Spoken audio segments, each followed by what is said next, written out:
Claudine, locale per palati fini e buongustai, dove si mangia, si beve e si respira bird, Collio e Quay. Sono Claudia Azzano e vi aspetto con le mie specialità. Cosa aspettate? Claudine, food, wine, music e sei in pole position.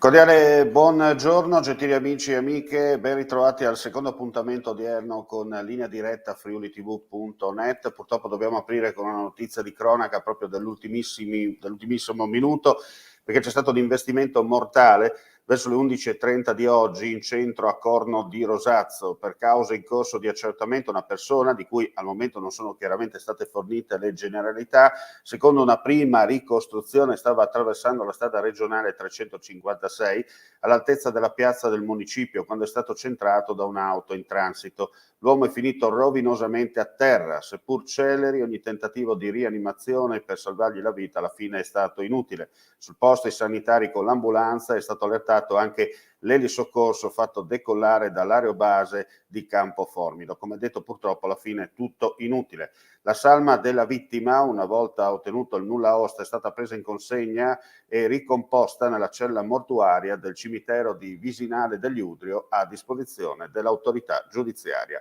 Rilievi di legge in corso. Chiaramente ulteriori aggiornamenti in merito a questo sinistro mortale della strada che è accaduto a Corno di Rosazzo ve lo daremo insomma nel corso della giornata attraverso il nostro sito friulitv.net. Ripeto, la notizia ci è appena giunta in redazione, è ancora in fase di elaborazione, non sappiamo ancora né l'età e né le generalità della persona che è deceduta appunto intorno alle 11:30 a Corno di Rosazzo.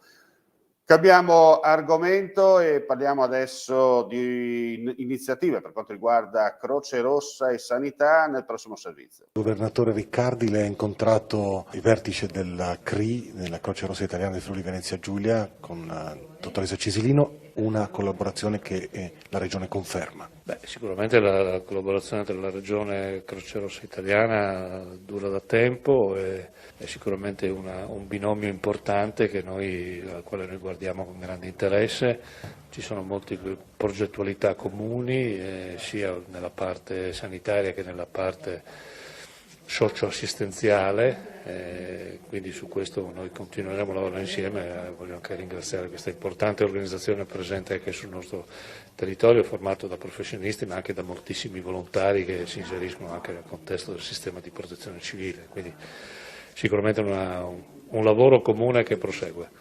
Le sta molto a cuore il tema dei defibrillatori nelle scuole e del fatto che li si sappia usare. Il tema della sicurezza è importante, il tempo è importante, quindi sia questi strumenti a disposizione, ma soprattutto quella attività formativa che consente di utilizzarli a qualsiasi diventa importante. Croce Rossa alla quale abbiamo affidato questo compito sta procedendo con il sistema scolastico, speriamo possa arrivare in maniera abbastanza decisa al risultato finale, anche perché questo lavoro ovviamente è stato condizionato dalla pandemia. Quindi attorno a questo noi intendiamo anche fare insieme un'attività di promozione della salute che crediamo sia estremamente importante ed è in qualche modo anche il risultato e la convinzione ancora di più rispetto a quello che abbiamo vissuto nel corso di questi ormai quasi 2 anni. Cambiamo argomento, adesso parliamo di economia per quanto riguarda le notizie del territorio, vedete la telefoto, dunque parliamo di banche, un utile netto di 8,3 milioni di euro, un boom di erogazioni di mutui casa, 500 in soli 6 mesi e un'impennata della crescita dei conti correnti, 900, sono stati alcuni dei più evidenti risultati del primo semestre 2021 di Credi Friuli, guidata dal presidente Luciano Sartoretti e dal direttore generale Gilberto Noacco.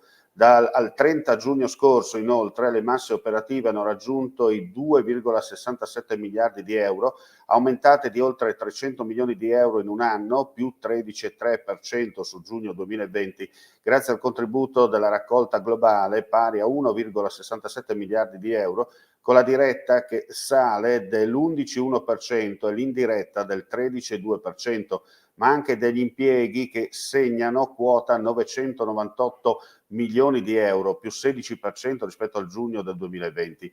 Il patrimonio della banca ha superato i 160 milioni di euro. Restiamo in tema con un altro argomento per parlare di contributi, visto che il tema è caldo. Un contributo per bar, ristoranti e pubblici esercizi del Friuli Venezia Giulia che va a coprire il 65% delle spese per la riduzione dell'utilizzo delle plastiche e l'acquisto di materiali ecocompatibili.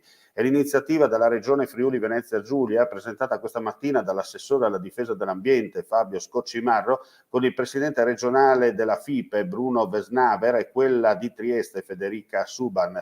In totale è stato stanziato 1 milione di euro per un periodo di prova da ottobre a dicembre, con l'idea di inserire poi un importo fisso nella prossima finanziaria in base ai risultati raggiunti.